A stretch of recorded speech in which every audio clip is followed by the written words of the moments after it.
got 25 minutes. We got to go.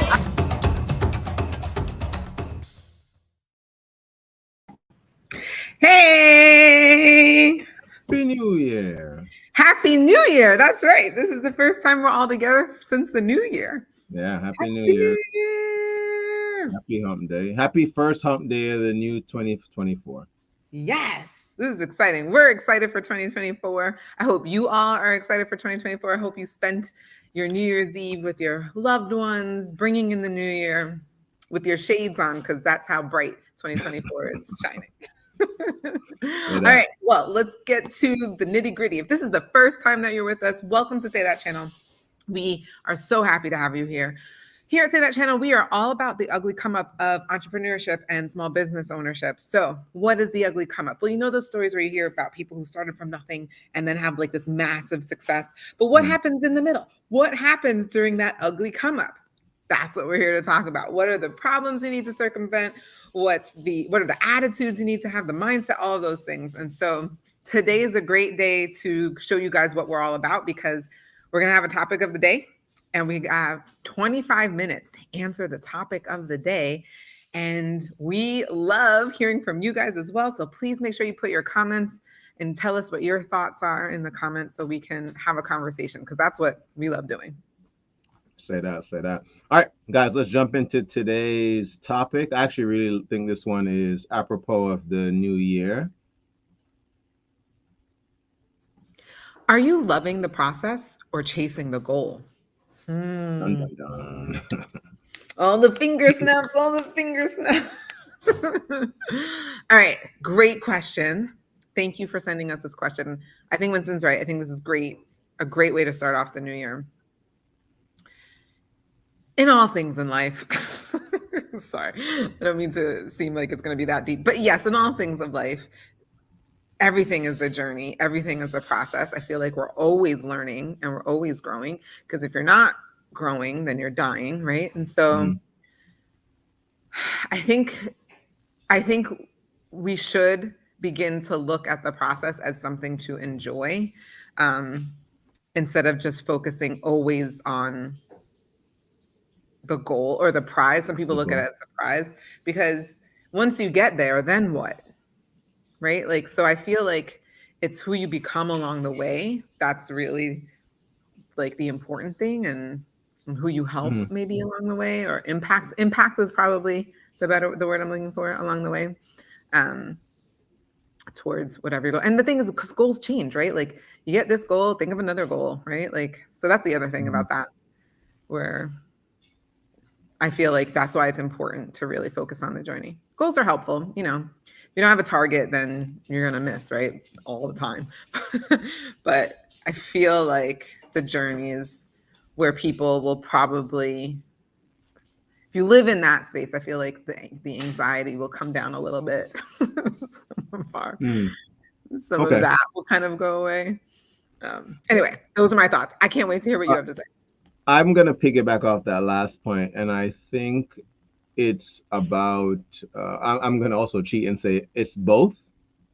And I use that to mean the goals. To me, it is about the goals, and through the process of understanding whatever those goals are, learning that the journey to it, or the process to achieving them, is going to be the majority of it. So what do I mean, right? It's like you can sit and plan for months and I'll use buying a car or something like that. All right. So you can, or buying a home, or buying anything, right? You can sit and plan and maybe daydream and fantasize about getting something, earning something, achieving something. And when you do, you realize that that moment, that is actually very fleeting. And so the goal was great because it got you, it was something you wanted, or the car, the gift, whatever it is something you wanted. But that time between not having it and having it is what's going to make up the majority of your life. Right? So I have a 6-year-old, and he has aspirations of getting to a certain age. And it's funny because in my mind, he's going to get to that age. And obviously, and he's done this literally every single year, he immediately moves on to, oh man, but I can't wait till I'm whatever the next thing is. And the reason why that's so important is because he recognizes, and maybe he doesn't intellectually get it yet, but it's because whatever it is that you're going after, again, it's just going to be just that moment. And then beyond it, you've heard about people who like actors, musicians, they're like, oh man, I got this one, this Grammy. And then afterwards they fall into these like spirals, these depressions or whatever. Yeah. And you're like, why would they, like, their life is so amazing. But you're not realizing that that goal was what was maybe making them do a lot of the things that they did, you know what I mean, that they wanted to do.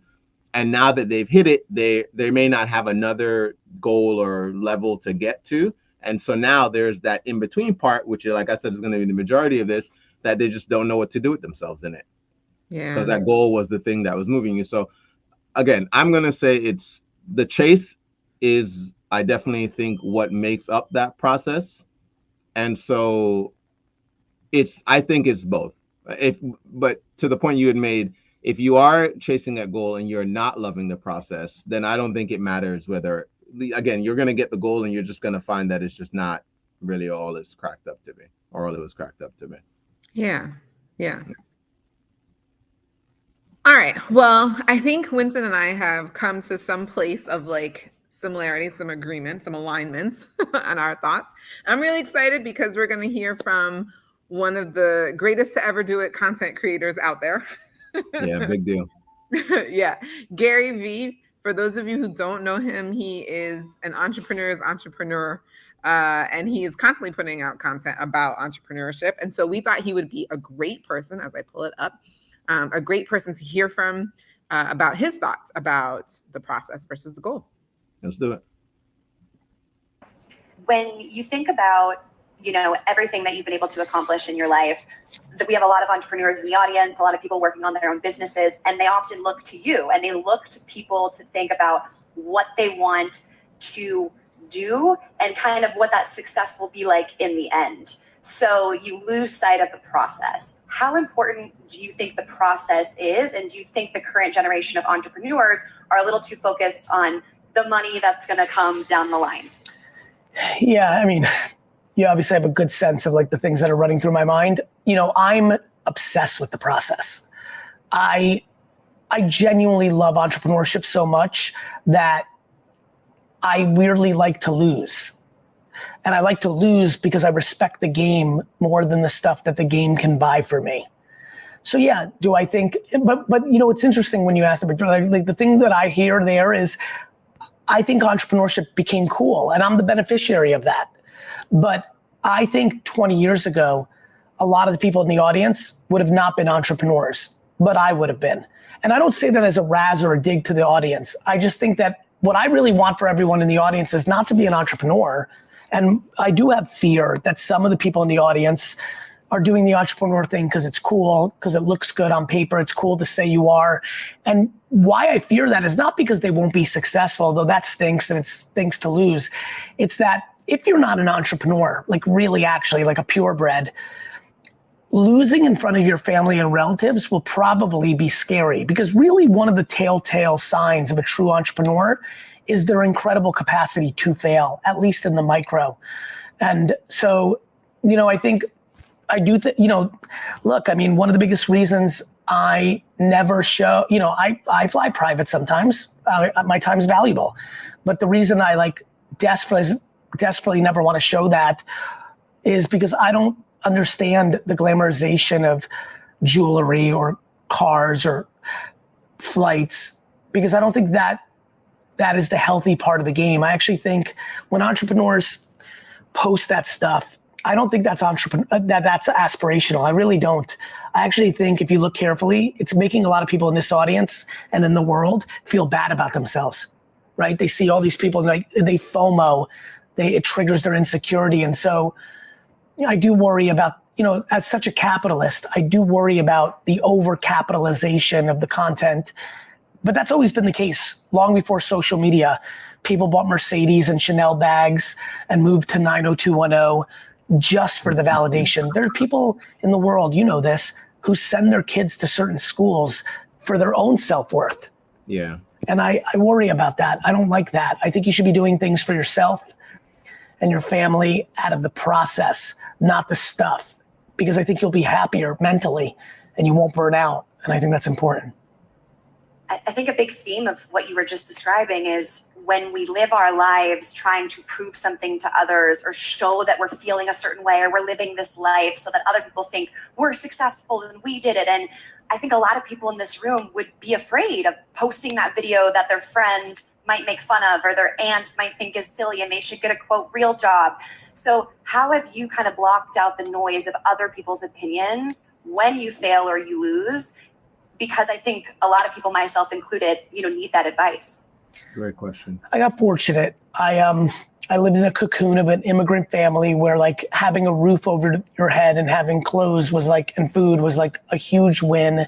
Both of my parents did not care about other people's opinions. They didn't flash. They didn't need to go buy something expensive. So that became a framework. I also got very lucky that I was so loved and my house was so happy because of my mom when we were super poor when we came to America. So I learned at a very young age that money and stuff did not bring happiness. So I was built for it. I was trained for it. And then I practiced it. I think in high school, instead of going to the cool party on a Friday night, I decided to do a baseball card show and sell cards because I was an entrepreneur. I love the process more than, playing spin the bottle, though that was cool. And I wanted to do that at 15. I really just wanted to be an entrepreneur. And so I've always had a cocoon. I hope that was the actual end of it. We'll definitely make sure we link the video at the end, guys, so that you guys can check out the content, but I think it was.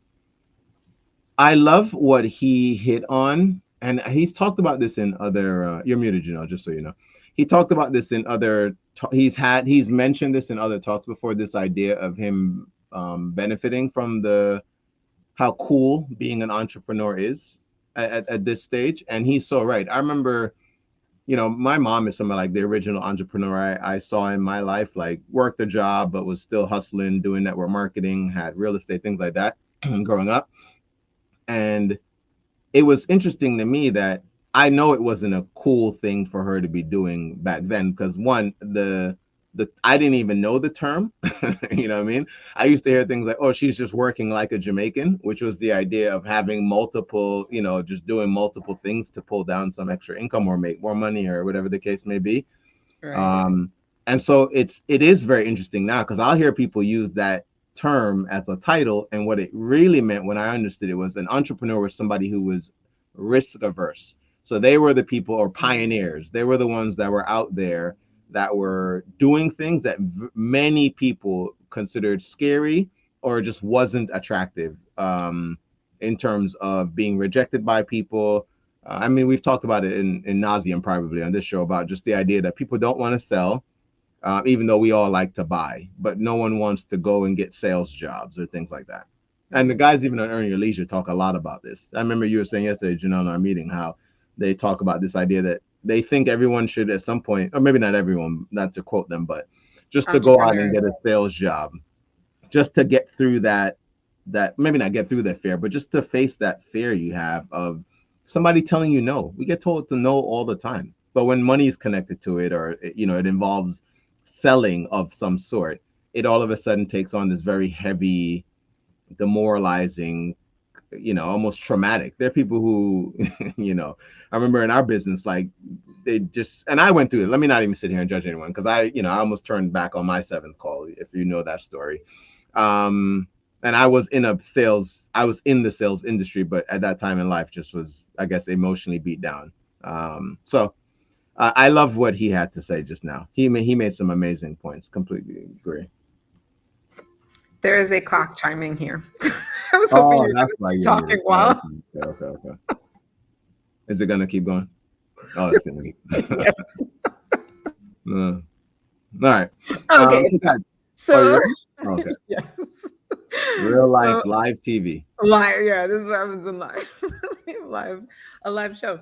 I really love everything that you're saying. I mean, we talked about it with Ian. So if you saw the show with Ian, the real estate mortgage broker, definitely go catch that. But we had this whole conversation between you, him, and AC about people having this huge fear of selling. And if you're going to be an entrepreneur, entrepreneur, like you're gonna have to sell. And you have to sell until you hire somebody else to sell for you, right? So Yeah. that way you can Yeah. concentrate on other things that the business requires. So I totally agree with that. I think the other thing that he brought up that I just want to underscore is the burnout, right? So like if you're always focused on the goal, and I think he's focused on a lot of like material, like Yeah, that yeah, the watches and all. Yeah, yeah, yeah. end goal. Yeah. Which I think for many people it is, right? And so, but if you are just focused on that all the time, it certainly creates a lot of burnout, a lot of mental health issues. I would say I said anxiety earlier, that can get lumped all in the same category. So I'm glad he pointed that out too, because I've been doing some research lately and just recognizing that a lot of entrepreneurs go through burnout and Oh, have for sure. anxiety and depression and all these things. And not to say that you don't have it if you're an employee. It just feels It's like different. it feels different, but also the studies indicate that it's at a much higher level with entrepreneurs. And so, it's that risk, right? It's that risk we're all taking to go out and try something on our own, and right, instead of, you're at a job, and maybe you're at a job that you hate and that can make you depressed, but at least you have the But everyone comfort has of a knowing job. your paycheck Yeah. is still coming. Yeah. So, right. So, yes. So entrepreneurs do have more anxiety and higher rates of burnout than employees. Anyway, I say all this to say, entrepreneurs, we need you because you are selling a product or a service that is solving somebody's problem, and we need you to not burn out, to not give up. We need you to reduce your levels of anxiety because somebody needs your service or product. Somebody needs it. Somebody's like looking for it, and you have it. And if you're burnt out, if you give up, if you're so anxious that like you like You miss can't make the out on like call. helping Yeah. that person, solving that problem for that person, then like it's everyone's loss. So I say that like it's really important that we have a goal. Yes, because if you don't have a target, like you'll miss completely. Yes. And if you can have the goal but like stay so much more or lean into the journey part, lean in to the process, lean into the things that you're learning, recognize the small little wins along the way, I think will just make you better for your own person and even for those people who you are looking to help in some way by your service or product. So that's No, my so public service announcement for mental health. no, say that. That's actually really huge. And just to add to that, when he mentioned the idea of us, and I know I fall victim to this, and it's actually one of the reasons I'm not against social media in any way, but just the amount of ingesting of it is what I'm mindful of, just for myself. And this is, I think, for everyone, it's going to be on an individual basis. You got to know yourself. I'm someone that I find that when sitting, and it's not an envy thing, but at times it can remind me of things that I would like to be doing, and the lack of it, or just maybe not being there yet, it can send me into some of these emotional states. And the thing about social media is I can't always control every single thing that I'm looking at. It's set up to send me things, to take me to certain places, and so understanding that, again, not to villainize it in any way, because it has a ton of value, and it adds. I mean, we're on here promoting. We're using our social media platform to share our content, and so it's just about recognizing and understanding yourself. Even just a lot of what we talk about on our Monday rundowns and things like that really harps in on this idea of the more you understand yourself uniquely. It's actually one of the points you brought up in your book, Janelle, and not to segue, but just the more you can understand yourself uniquely and find things that work for you. It may be similar to someone else, but just tweaked in a way that allows it to serve you better.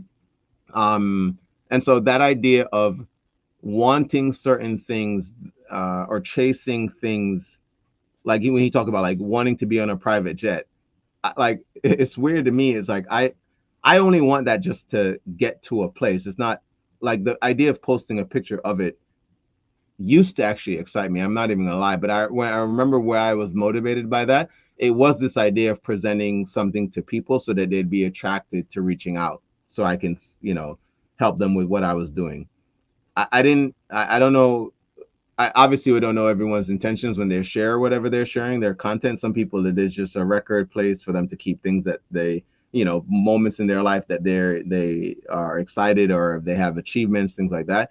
But then there are other people whose intention may not serve you, because there are some people, to his point, that they don't show you the grind, or not, they don't show you themselves working. They show you the results of all of whatever they're doing.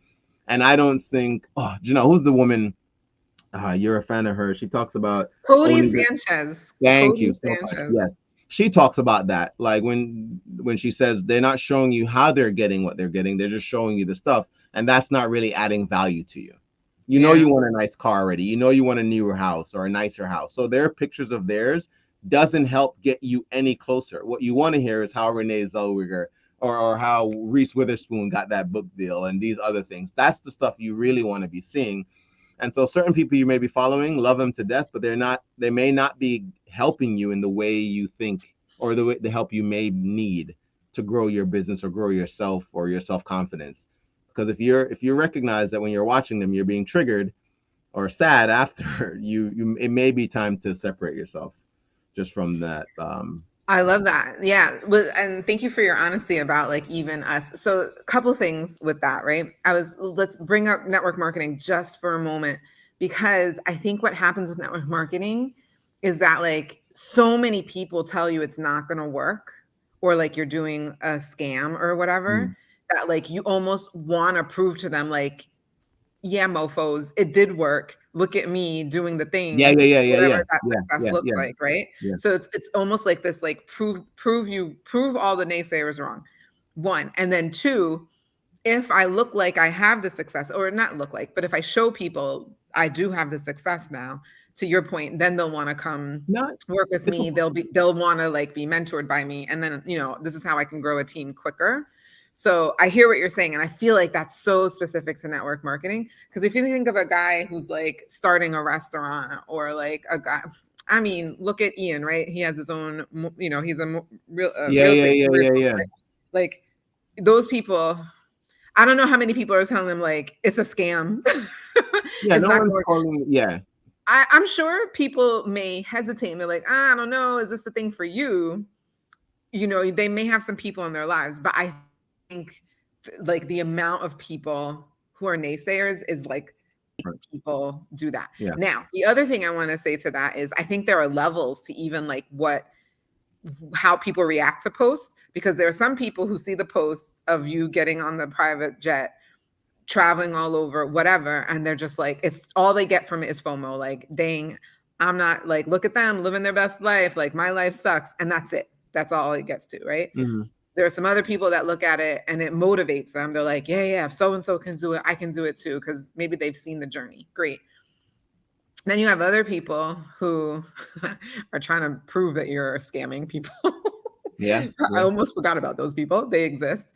And then you have the people that just think it's showboating for no reason, which is why you have so many people, what they call it quiet luxury, right? Because it's like, I'm broke right now and you're out here doing XYZ. Like, you don't need to put that in front of my face. So I feel like there are even different ways that people react to stuff like that. Yeah. To stuff like that. And I think if I'm talking to you as an entrepreneur out there listening to my voice, I would say like, just be very careful of your audience, like the clients that you're trying to get, the customers that you're trying to get may fall into one of those four categories. And like, you just have to think like, well, which one do I want? Right? Like, what am I trying to attract? Who am I trying to reach? Yeah. I like that a lot. And my last thought will be the point you made about the, wanting to show people that it works. There is that. And I definitely remember even people within our team, and maybe even myself at one point, taking pictures in front of cars we used to rent when we went on like trips and posting it like, oh yeah, we did. For myself, and I'm only going to speak from my experience, those things would eat at me later on, because I know I didn't own that car if I did that, or I know I'm not really on these flights like that. So at the end of the day, I feel like that would really hurt me and probably did. I know I didn't do anything like taking pictures in front of cars and things like that, but I for sure knew like when I was around, and this was part of the things we were taught. So it's like things you got to be mindful of, like being in certain locations and not flaunting it, but again, it is a question of how you put things across. But like, oh, I'm at a 5-star hotel and you're not here. I mean, our tagline was about being someplace that other people's weren't. You know what I mean? Like things like that used to definitely rub us. No. It was something it was we an were invitation. It wasn't saying poo poo on you. again, and that's what's so interesting, because depending on who posted it and how we came across, it was one or two. It was nah, you're not here and we are. And then there were others where you should. Again, it's just a question of who is putting that message out there, because depending on who you are, you were either, to your point, trying to make the haters mad or invite someone to see what it is or how you're doing what you're doing. Right. You know, That's so fair. yeah. But this was a really great question. I love this. All right, So guys. Well, this has been amazing. Seriously, guys, throw your answers in the comment.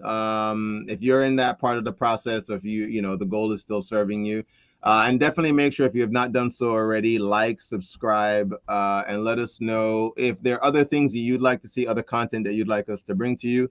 But until we see you guys next week, as always, remember, you deserve the good life. Say that. that. We'll see you guys.